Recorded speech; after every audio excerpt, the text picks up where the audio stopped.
Mga kababayan nating seniors, kung kayo ay 60 o 6 na tas at tumatanggap ng pensyon mula sa SSS o GCS, pakinggan ninyo ako ng mabuti dahil ang mga susunod na minutong ito ay maaaring magpabago ng inyong Disyembre at mga darating na taon. Maraming seniors ngayon ang nawiwili sa social media, nakakakita ng mga balitang nagsasabing may malaking dagdag sa pensyon. May bago raw na batas, may extra pang pera, pero hindi nila alam kung totoo peke lang. Kaya ito ako bilang kaibigan ninyo dito sa usapang, so harapan ay maglalahad ng eksaktong katotohanan tungkol sa mga pagbabago sa SSS at GSIS ngayong Disyembre 2, 2025 po. Huwag kayong umasa lang sa chismis o sa mga kopya-kopya na mensahe sa chat groups. Ito ang totoo. Ito ang opisyal at ito ang kailangan ninyong malaman para hindi kayo mapag-iwanan ng pera na para sa inyo. Mahalaga ito lalo na kung kayo ay tumatanggap ng maliit lang na pensyon, kung kayo ay may sakit o kung kayo ay nag-aalaga pa rin ng mga apo dahil totoong may mga pagbabagong naganap. May mga benepisyo na kailangan sa ninyong i-claim at may mga deadline na hindi dapat palampasin. Kaya makinig kayo ng mabuti at pagkatapos nito i-share ninyo sa mga kakilala ninyo para lahat kayo ay updated at walang maiiwan. Nagsimula ang taong 2025 na puno ng pag-asa para sa ating mga retirers. Unang-una, alam ba ninyo na ang SSS ay nagpatupad na ng makasaysayang 3 taong pension increase program simula pa noong Disyembre 2. FEMIV, ito ang pinakamalaking reforma sa SSS sa loob ng 28 taon ng kanilang kasaysayan. Ibig sabihin mula Setyembre 125 hanggang 2.27. Lahat ng pensioner maging retirement, disability o survivor pensioners ay makakakuha ng taang dagdag sa kanilang pensyon. Para sa mga retirement at disability pensioners, ang dagdag ay 10% kada taon. Samantalang ang survivor pensioners naman ay makakakuha ng 5% bawat taon. Pagkatapos ng 3 taon, ang kabuang dagdag ay aabot na sa 33% para sa retirement at disability pensioners at L4 naman para sa survival pensioners. Halimbawa, kung ang inyong buwanang pension ay PH5B ngayon pagdating ng 2007, ledo ito ng halos 1,6 na raw. Kung tamang kayo ay tumatanggap ng 10 o 15,000, mas malaki pa ang inyong magiging dagdag. Ngunit huwag kayong malito, ito ay automatic na pagbabago. Hindi kailangan mag-apply, hindi kailangan pumunta sa SSS office. Ang increase ay automatikong ire-release na sa inyong account. Ang mahalaga lang ay siguruhing tama ang inyong banking details at updated ang inyong address sa SS records. Napakahalaga na itong alamin dahil maraming seniors ang hindi nagpapaalam sa SSS kapag lumilipat sila ng tirahan or nagpapalit ng bank account. Kapag ganoon, maaaring hindi kayo makatanggap ng tamang halaga o baka madelay pa ang inyong pensyon. Kaya ngayong Disyembre, maglaan kayo ng oras para i-check ang inyong may SSS account online. O kung hindi kayo marunong gumamit ng computer, hilingin sa mga anak or apo na tulungan kayo. Pwede rin kayong tumawag sa SSS hotline o pumunta mismo sa branch. Pero dahil season ito ng Pasko, maraming tao. Kaya mas mabuti kung maaga kayong pupunta o gamitin ang online services. Ngayon, pag-usapan naman natin ang GSIS. Maraming chismis na kumakalat tungkol sa GSIS ngayong DU25, lalo na ang sinasabing PH5 na dagdag buwanan.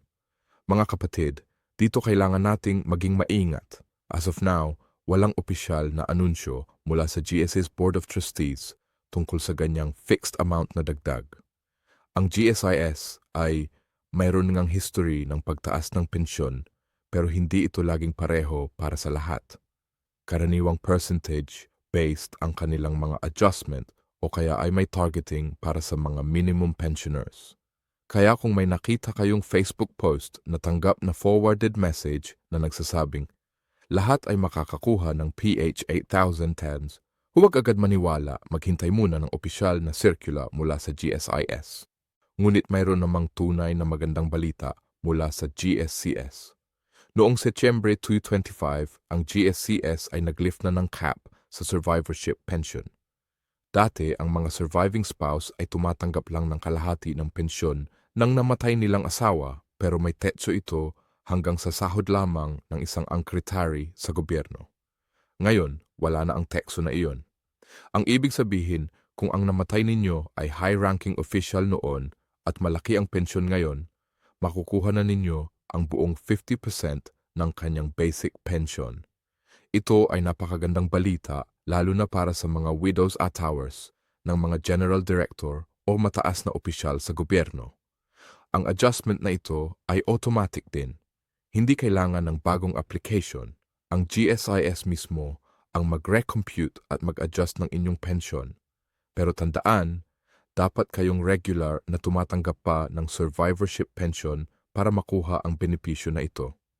Kung na-stop na ang inyong pension dahil nag-asawa kayo ulit o may ibang dahilan, hindi ito applicable sa inyo.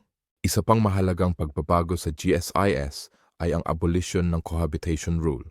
Dati, kung ang surviving spouse ay nakikitira sa ibang partner kahit hindi kasal, maaring ito ng GSIS ang kanilang survivorship pension. Ngayon, tanggal na ang rule na iyan.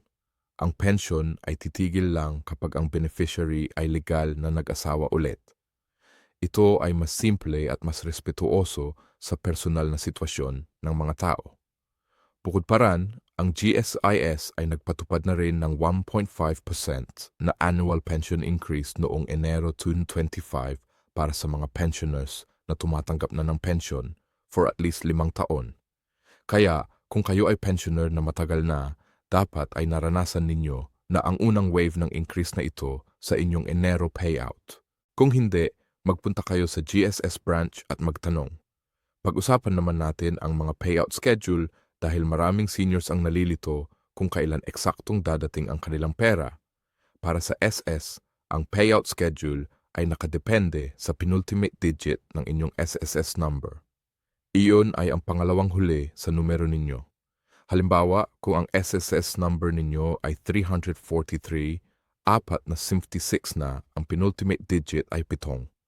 Mayroon pong kalenda na inilalabas ang SSS bawat taon na nagsasabing kung aling araw ng buwan kayo mas nakakakuha ng pensyon base sa digit na yon. Karaniwang nahati ito sa 2 batch. Mga digit 0 hanggang 4 ay 1 at 5 hanggang si I. Kaya kung kayo ay digit 0 hanggang 4, malamang na unang kalahati ng buwan kayo makakakuha. Kung 5 hanggang 9 naman sa ikalawang kalahati ngayong Disyembre, dahil Christmas season, may posibilidad na slightly earlier ang release noong at 24 ang 13th month pension ng SSS ay inilabas na as early as late November. Kaya bantayan ninyo ang inyong bank account ngayong huling linggo ng Nobyembre at unang linggo ng Disembre. Ang ikabuwan na pensyon, ito ay 1 buwan ang dagdag na pensyon na ibinibigay bawat Disyembre. Kung ang regular pensyon ninyo ay piso na 1,000, ang ikabuwan ninyo ay piso na sounds rin. Kung 16,000 ang regular ninyo, 16 din ang 13th month, ito ay tax-free at walang deduction. Sobrang laking tulong nito lalo na para sa gastos sa Pasko, regalo, notebena, medisina, bills. Tandaan lang, ang ikabuwang pensyon ay para lang sa mga aktibong pensioner. Kung na-suspend or na-stop ang pension ninyo dahil sa compliance issues, hindi kayo makakakuha. Kaya kung meron kayong natatanggap na sulat mula sa SSS o GSIS na nagsasabing kailangan ninyong mag-submit ng Annual Confirmation of Pensioners o AC documents, gawin ninyo agad. Huwag palampasin ang deadline. Ngayon, pag-usapan natin ang GSIS payout schedule. Ang GSIS ay mass. Lahat ng pensioner ay nakakatanggap tuwing ika-8 araw ng buwan. Kung ang ika-8 ay weekend or holiday, ang pensyon ay inilalabas sa huling working day bago ang ika-8. Kaya ngayong Disyembre 25 dahil ang December 8 ay Monday, iyan ay working day, kaya inaasahan na December 8 mismo ang release. Pero dahil Christmas season din may posibilidad ng slight adjustments, kaya bantayan ninyo ang inyong eCar Plus o UMID card balance. Ang 13th month pension ng GSIS ay inilalabas din sa unang linggo ng Disyembre. Sa nakaraang mga taon, may mga pensioner na nakatanggap pa as early as late November. Kaya kung hindi pa kayo nakakatanggap, ngayong unang linggo ng Disyembre, Mag-alala na kayo at tumawag sa GSIS or magpunta sa branch. May mga clawback o pagbawas sa pensyon. Ito ay isang mahalagang tanong dahil maraming seniors ang natatakot na baka may kunin pala sa kanila o baka may utang na ibabawas. Sa totoo lang, sa karamihan ng kaso, walang unexpected na oba pero may mga sitwasyon kung saan maaaring bawasan ang inyong pensyon. Una, kung may overlapping benefits kayo, halimbawa, nakatanggap kayo ng sickness benefit or partial disability benefit habang tumatanggap na rin ng pension, baka ibawas ito. Pangalawa, kung may dependent child ka na inaklaim mo pa sa pension pero nagtrabaho na pala or nag-asawa na, kapag nalaman ng SSS o GSIS, ibabawas nila ang overpaid amount sa inyong susunod na pensyon. Pangatlo, kung nagtrabaho ulit ang pensioner habang tumatanggap ng early retirement pension, maaaring masuspend ang pension depende sa rules. Kaya ang leksyon dito ay maging transparent. Kung may pagbabago sa inyong status, may trabaho na ang dependent. Namatay ang dependent o kayo mismo ay nagtrabaho ulit, sabihan ninyo agad ang SSS or GSIS. Mas okay na kayo mismo ang magsabi kaysa ma-discover nila at magkaroon pa ng penalties. Ano naman ang mga hidden benefits na madalas hindi alam ng seniors? Una, ang PHCO's monthly additional benefits sa SSS. Simula 2,1, lahat ng retirement pensioner ay tumatanggap ng extra P1,000 on top ng kanilang computed pension. Pero maraming seniors ang hindi alam na automatic na ito. Kaya kung ang sabi sa inyo ay ang pension mo ay fair na thousands, in reality ay PH 5,000 na dahil may automatic PH 1,000. Pangalawa, ang survivorship pension para sa mga anak ay pwedeng i-claim hanggang 2 taong gulang kung nag-aaral pa sila o kahit lampas paran kung may permanent disability. Maraming families ang hindi alam ito at hindi nila ini-claim ang pension para sa mga college students. Pangatlo, ang rehabilitation benefit ng SSS para sa mga disabled pensioners. Kung kailangan ninyo ng therapy, prosthetics, or special training, may program ang SSS para rito. Pero kailangan ninyo munang mag-apply. Hindi ito automatic. Pang-apat, ang Medical Assistance Program ng GSIS. Kung kayo ay GSIS pensioner at may medical emergency or need ng hospitalization, maaaring makahingi kayo ng financial assistance. Ang problema, hindi ito widely advertised kaya kailangan ninyong aktibong magtanong sa branch. Tungkol naman sa tax implications, magandang balita. Ang pension benefits mula sa SS at GSIS ay tax-exempt. Ibig sabihin, kahit magkano pa ang inyong pension, walang income tax na kailangang bayaran. Ganon din ang 13th month pension, walang tax. Pero kung kayo ay may ibang income pa aside from pension, halimbawa may rental income kayo o may negosyo, yung iba ninyong income ay taxable pa rin. Huwag kayong magtaka kung may BIR form na kailangan ninyong sagutan pero purely pension income, walang tax. Isa pang tanong na madalas tinatanong, pwede ba akong makatanggap ng SSS at GSIS pension both at the same time? Ang sagot ay depende. Kung nagwo-work kayo sa private sector at nag-contribute sa SSS, tapos nag-transfer kayo sa government at nag-contribute sa GSIS, pwede kayong makatanggap ng both pensions. Pero dapat separate ang periods. Ibig sabihin, hindi overlapping. Kung nag-refund kayo ng SS contributions nung nag-government employee kayo, nawala na ang inyong SS pension rights. Pero kung hindi kayo nag-refund at nakatipid pa rin ng sufficient contribution sa both systems, pwede kayong dual pensioner. Maraming teachers at government workers na galing private sector ang nakakaranas nito. Ang proseso ay tawag sa kanila portability or totalization. Ang huling agency na pinagtrabahunan ninyo ang pipiliin ninyong location para mag-file ng pension claim. Tapos, coordinate na nila ang kabilang agency. Ngayon, mga practical na tips para sa SSS at GSIS office visits dahil marami pa rin ang kailangang personal na pumunta. Una, pumunta kayo ng maaga mga 7:30 ng umaga kung pwede dahil pag lunchtime na o hapon, sobrang haba na ng pila. Pangalawa, magdala ng kumpleto ng dokumento. Dalhin ninyo ang ID, SSS or GSIS number, birth certificate kung kinakailangan, proof of address at kung anumang supporting documents na hinihingi nila. Maraming seniors ang bumabalik-balik dahil kulang ang dala. Pangatlo, kung senior citizen kayo or PWD, may priority lane kayo, huwag kayong mahiya na sabihing senior kayo. Karapatan ninyo iyan. Pang-apat, kung may katanungan kayo na simple lang tulad ng payout schedule o balance inquiry, gamitin ninyo ang hotline or online services muna. Ang SSS hotline ay 1455 at ang GSIS hotline ay available sa website nila. Mas mabilis kaysa pumunta pa ng office.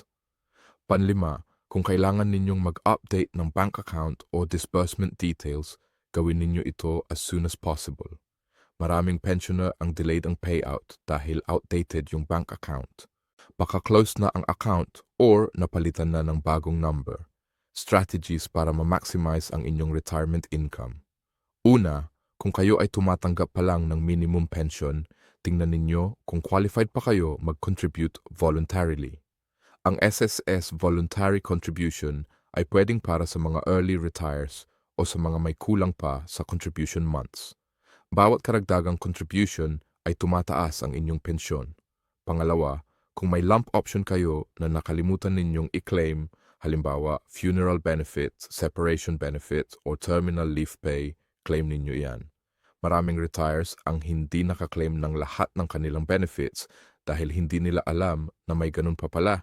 Pangatlo, gamitin ang SSS at GSIS loan programs wisely. Meron silang salary loan, housing loan, calamity loan. Ang interest rate ay mas mababa compared sa private lending companies. Pero tandaan, kapag nangutang kayo, babawasan ang inyong monthly pension para sa installment payment. Kaya siguraduhin kaya ninyo bayaran at kailangan talaga ninyo ng loan. Pang-apat, magtabi ng emergency fund kahit maliit lang. Kahit bawat buwan sa loob ng 6 na buwan ay may 12,002 na kayong emergency money. Panglima, kung kayo ay may asawa or dependent children, tiyakin na updated ang beneficiary designation ninyo. Kapag may nangyari sa inyo, kailangan nila ng survivorship pension. Pero kung hindi updated ang records, halimbawa, patay na ang dating dependent pero nakalist pa, rin ang magkakaroon ng delay o problema sa payout. Sa pagtatapos, mga minamahal kong seniors, ang susi sa lahat ng ito ay information at action. Hindi sapat na marinig ninyo lang ang balita. Kailangan ninyong kumilos, i-check ang inyong account, i-verify ang mga detalye, magtanong kapag may hindi kayo maintindihan. Huwag kayong mahiya na magtanong sa mga staff ng SSS o GSIS. Trabaho nila, yan na tulungan kayo. Huwag din kayong sumuko kung nahirapan sa proseso. Maraming pensioners na tumutulong sa isa't isa. May mga Facebook groups, community organizations at barangay programs. Sumali kayo para may suporta. At higit sa lahat, huwag kayong maniwala sa lahat ng nakikita ninyong balita sa social media. Kung may nakita kayong post na lahat ng pensioner ay makakakuha ng pot ngayong Disyembre, tanungin ninyo muna ang sarili ninyo. Totoo ba ito? May official source ba? Huwag agad mag-share o maniwala. Mas better na pumunta kayo mismo sa office o tingnan ang opisyal na website. Ngayong Disyembre 2025, maghanda kayo. Bantayan ang inyong bank who account para sa ikabuang pensyon. Siguruhing updated ang lahat ng inyong dokumento at kung may mga kakilala kayong seniors na hindi updated sa balita, ibahagi ninyo sa kanila ang video na ito. Maraming seniors ang walang access sa internet o hindi marunong gumamit ng gadgets. Sila ang pinaka-vulnerable na maiwanan, kaya ikaw na nakikinig ngayon. Ikaw ang magiging ambassador ng tamang impormasyon. Sa huli, ang benepisyong ito, ang SSS at GSIS pension, ay resulta ng inyong pagod at sipag noong nagtrabaho pa kayo. Karapat-dapat ninyong matanggap ang bawat piso na para sa inyo. Kaya huwag palampasin ang mga pagkakataon. Huwag palampasin ang mga deadline at higit sa lahat, huwag kayong matakot na humingi ng tulong. Maligayang Pasko sa inyong lahat at naway magdulot ng kasaganaan at kapayapaan ang taong 325. Ingat po kayo lagi, Woti.